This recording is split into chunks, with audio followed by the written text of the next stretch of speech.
The plasma membrane, aka cell membrane, is a layer around the outside of plant and animal cells and is used to separate the internal environment from the external environment.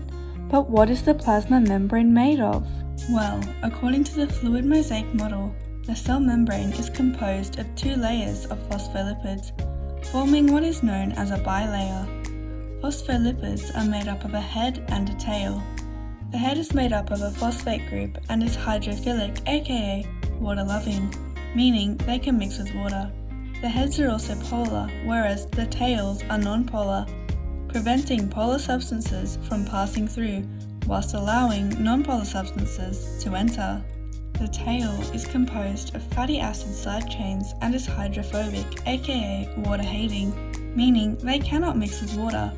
The heads are on the outside of the bilayer, with one side facing outwards to the watery exterior of the cell, and on the other to the cytoplasm. The tails face inwards towards each other to avoid water.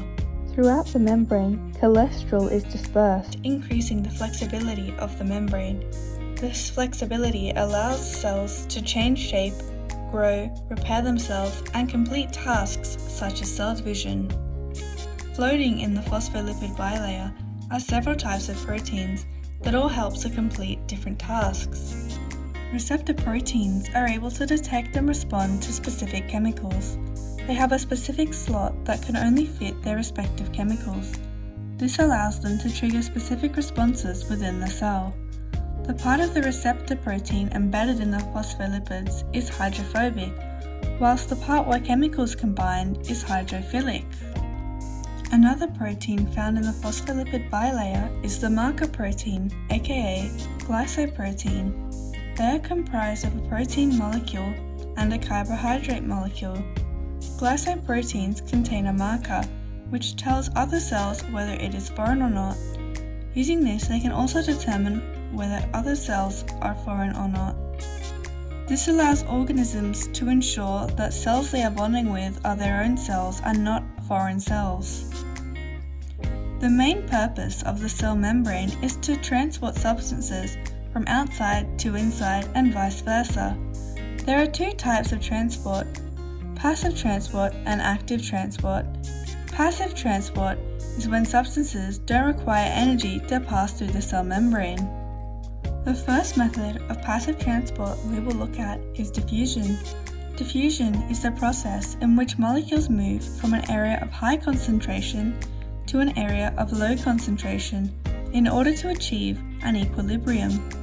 Equilibrium is achieved when the concentration is equal or close to equal on both sides and the molecules stop moving. An example of this is the movement of oxygen and carbon dioxide across the cell membrane. Due to the size of the molecules, they can easily fit through the phospholipid bilayer.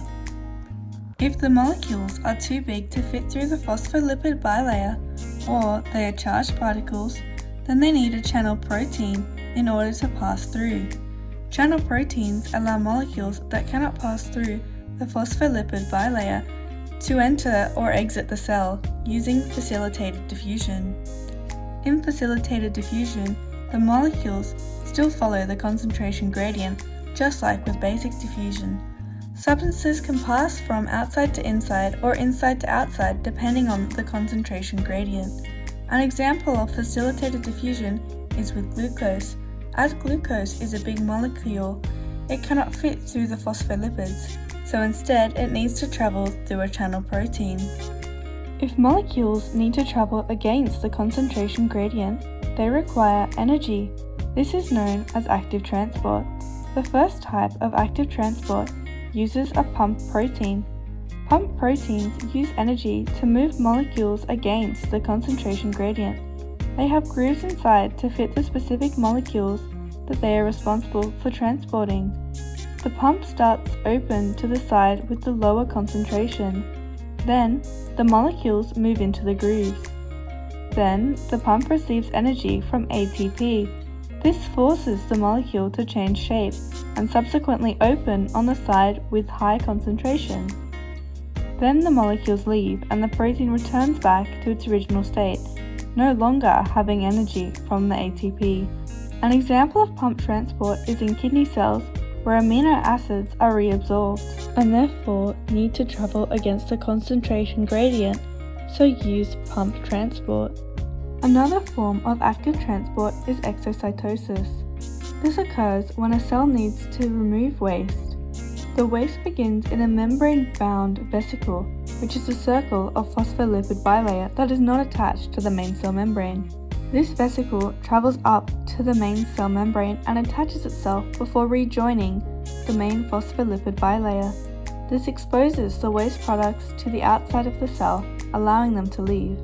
An example of exocytosis occurs when enzymes need to be used in a different part of an organism, so they are removed by the cell.